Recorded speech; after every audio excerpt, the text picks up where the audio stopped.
dafa ni pour def exception ci yoon bi ko sunu borom bi may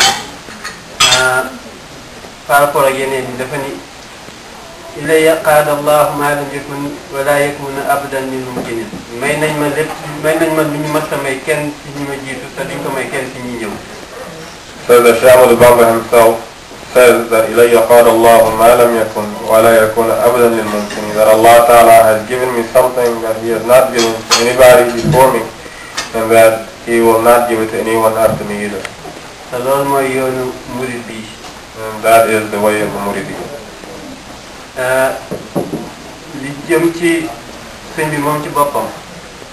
In terms of the Shaykh himself, balaa muy mën a wax il faut ma expliquer ma waxtaan ci ñaari waajuram ndax ñoom ñooy ndey mi liggéey. I have to talk about his parents before I speak of him, because they are the parents of the one who actually did the work. ndax bu fekkee ni société dox na ci éducation bi lay dépendre te ñaari waajur ñoo yor éducation. Because if a society goes forward, it depends on the education of the people. And in that case, the education of the people can only be entrusted to the parents of the people. kon baax na ñu wax ñoom naka nañ meloon ak ni ñu def ba am influence ci Cheikh Ahmadou Bamba.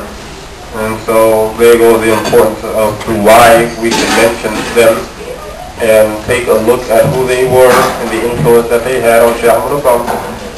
bayam di Maam Mor Anta Sali Mbacké ñu xamee ko ci alquran ak jàngale ko ak liggéey ci lu jëm ci àtte lii dëgg ak li dul dëgg. He was known for the teaching of the Quran and also being a judge of that which was true, that which was just, and that which was not. He was known for that type of work. te loolu rek moo mën a doxal société jàmm fa am.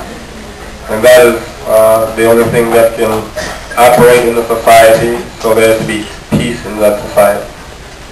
waaye dañu ni jigéen ju baax mooy jur wàlliwu. And it says that a pious woman is the one who is going to give birth to the friend of Allah subhanahu wa ta'ala. naan liggéeyu ndey añu doom. That's what they say in the Wolof, that the work of the mother is going to be the lunch for the child.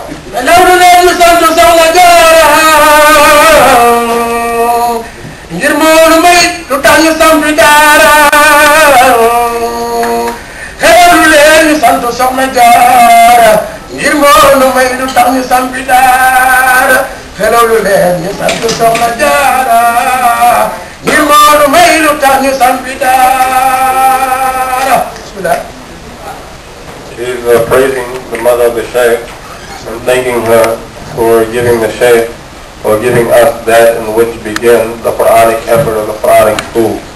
إن الذين آمنوا وعملوا الصالحات إنا لا نضيع أجر من أحسن عملا. Allah subhanahu wa ta'ala says, إن الذين آمنوا وعملوا الصالحات إنا لا نضيع أجر من أحسن عملا. ni jëf jooju suñu borom bi du bàyyi mukk jëf ju baax di neen. Allah subhanahu wa ta'ala mentions that He will never leave a good, pious action to be amount to nothing, anything. In other words, it is not in vain. kon xam ngeen ni soxna Jaara jar na waxtaan ñu mën a xam naka lañ ko ciy royee antan. And therefore we should know the importance of speaking of Sokhna Jaara, who was the mother of the Shaykh, as far as her being a Muslim. ci wax rek du tuut ci moom xista bu gën a siiw ci moom nga xam ni dégg bu mu amoon ndigal topp gu mu toppoon diineem bi ko santoon nga xam ni diine gi moo ko sant loi du dox digganteem borom këram moom soxna ci mu topp borom ndigal borom këram ak du mu ko digal mu def ko. She was the one who was always at her husband's command. In other words, she was always pursue the directives that were given to her by her husband in all ways, and in the fullest manner that she possibly could. dafa am bis mu ni ko mu doon liggéey benn sàkket am nu mu doon def mu woo ko ba mu ñëw mu ni ko jàppal ma sàkket yi. There was a time that she was called to help with the finishing on the roof of a room, and she actually came to assist in the completion of that room. ci biti fekk ci biti la woon mu téye ko fa taw fekk ko fa. And she was holding the installation of that roof to where it started raining. ba mu dellusee mu ñëw mun ko yow lu tax nga toog bu taw bi daal fekk mun ko bañ a dégg sa ndigal la tax ma toog. And she was asked when her husband came back, why are you still here and it already started raining? And she said to her husband that I did not want to follow your directive or misfollow your directive, not complete the directive that you gave me. That's why I'm still standing here and holding this portion of the roof under the rain. loolu ndigal boobu mooy yërmande sunu borom bi jëm ci jigéen ji. That is actually a mercy from Allah subhanahu wa ta'ala going to the female or the women. ndax xadiis bi sunu sama xam dafa ni jigéen mënta jot mukk ak borom këram. The hadith of Muhammad sallallahu ta'ala alayhi wa sallam says that the female can never achieve the status or what is known as the right of her provider, which is her husband. bu fekkee ni ginnaaw def na ponk farataam yi ko muy julli woor joxe asaka aji Mbàkka kër yawmal qiyaam danañ ko bu ko defee ba pare topp ndëggeelu jëkkëram kër yawmal qiyaam dinañ ko ubbil juróom-ñetti buntu àjjana yépp mu tànn moom ci boppam mooy tànn bu ko ci neex mu dugg ci sax topp jëkkëram.